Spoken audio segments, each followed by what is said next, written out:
E aí pessoal, como é que vocês estão? Tudo bem?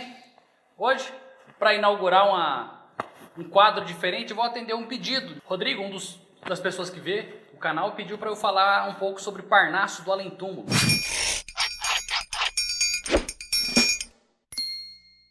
Para quem não sabe, o Parnaso do Além-Túmulo foi um dos livros escritos pelo Chico Xavier. O Chico Xavier, para quem não sabe, é um médium espírita, né?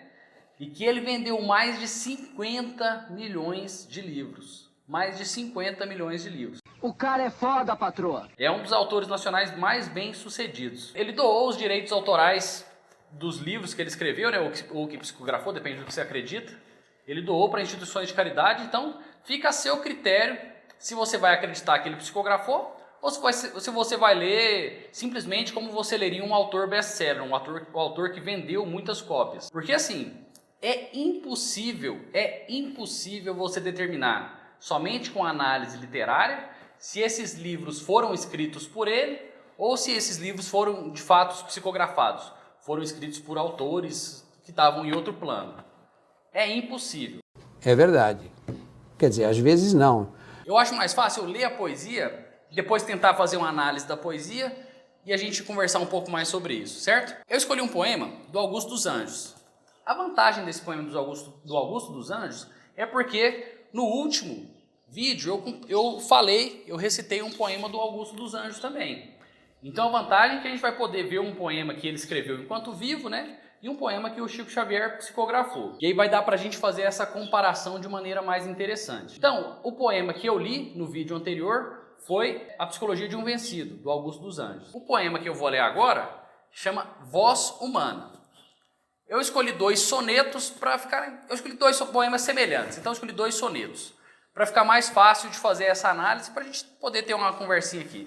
Então aqui vai o poema, Voz Humana. Uma voz, duas vozes, outras vozes, milhões de vozes, cosmopolitismos, gritos de fera em paroxismos, uivando subjugadas e ferozes.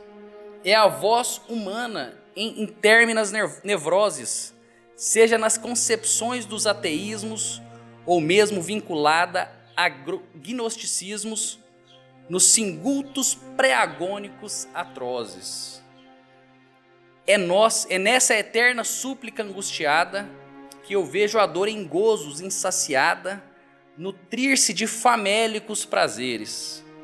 A dor que, gargalhando em nossas dores, é a obreira que tece os esplendores da evolução onímoda dos seres. Bom, então aqui nós temos dois sonetos.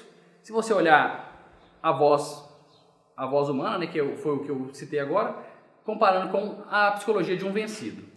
Os dois sonetos, tanto no escrito pelo Augusto dos Anjos quanto no psicografado pelo Chico Xavier, você tem o primeiro verso das estrofes de 4 sílabas rima com o último verso. E os dois versos do meio rimam entre si, tanto na Psicologia de um Vencido quanto na Voz Humana.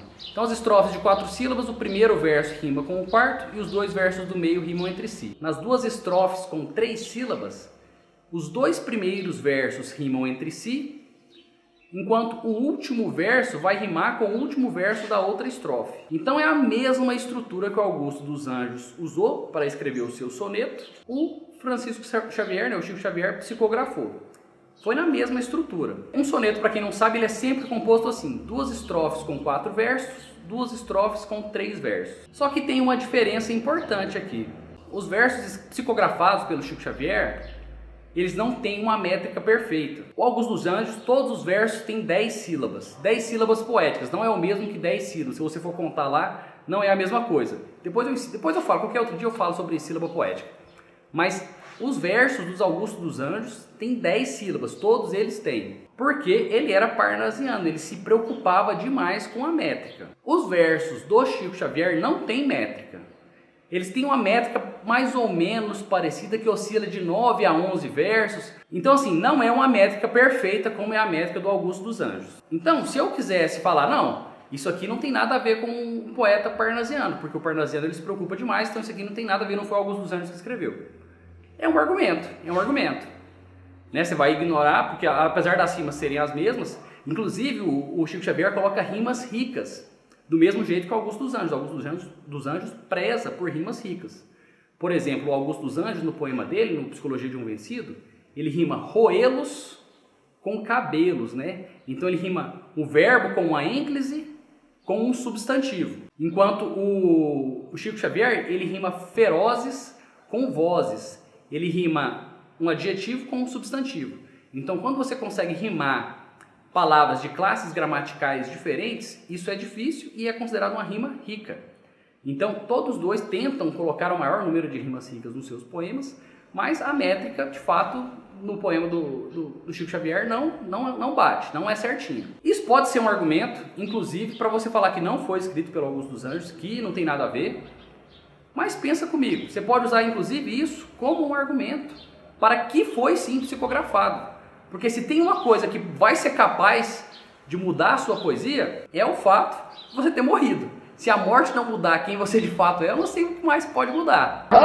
Pensa comigo, você morreu, você está lá transcendendo esse plano de existência, você começa a perceber que o mundo mundano não é tudo aquilo que existe, sua matéria ectoplasma começa a viajar através de universos paralelos, começa a passear pela sangria, vendo explosões de supernova, e de repente você percebe que as partículas higgscianas que compõem seu ectoplasma começam a penetrar no espaço vazio que fica entre os prótons e os elétrons, e de repente você percebe que a sua forma antropomórfica que você estava mantendo, ela começa a se perder ao custo de muita força de vontade. Sua consciência mantém aquela forma antropomórfica porque ela se lembra da sombra da carne que ela foi um dia, e você está lá gastando toda a sua força de vontade para tentar manter aquela sua mínima forma, ao contrário do que suas partículas todas querem se dispersar. De repente você desmaia, gastou toda a sua força de vontade e acorda. Se abre olhos que não são olhos, não tem cristalino, não tem humor vítreo.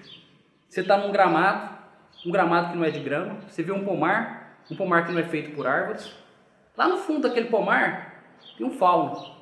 Esse fauno começa a se aproximar de você.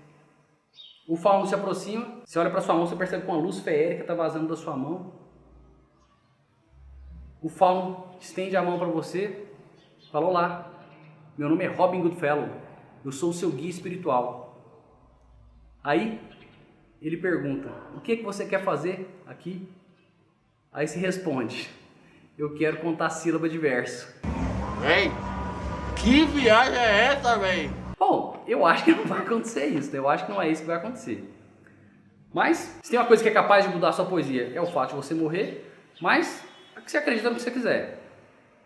Eu tenho uma tendência a ser mais cético, eu li o Chico Xavier como quem lê um autor best-seller. Mas eu tenho sido mais maleável um pouco. Em 2014 saiu um filme, chama Universo no Olhar. Um filme com o Michael Pitt. E nesse filme, na mitologia do filme, eles estão tentando desenvolver um olho geneticamente, né? Geneticamente eles tentam desenvolver um olho em um verme que não tem olhos. E a namorada do cientista que está tentando fazer isso, ela comenta: então esse verme, que você conseguiu colocar um olho dele através de engenharia genética, ele vai ter um sentido que nenhum dos outros vermes amigos dele vai ter. Então ele vai tentar descrever todas as experiências novas que ele está tendo, e nenhum dos amigos dele vai entender e vai chamar ele de mentiroso. E é do mesmo jeito com a espiritualidade. Bom, é um questionamento que eu me faço às vezes, apesar de minha tendência a ser mais cético e não acreditar muito nessas coisas não. Então o Chico Xavier é um grande autor, pelo menos assim, um autor best-seller que vendeu mais de 50 milhões de livros. Você lê do jeito que você achar, se você acreditar, ótimo, se você não acreditar, também está ótimo. O que você acredita? Eu não sei. Espero que vocês gostem aí do vídeo. Deixem o que vocês acham nos comentários. Um abraço, tudo de bom.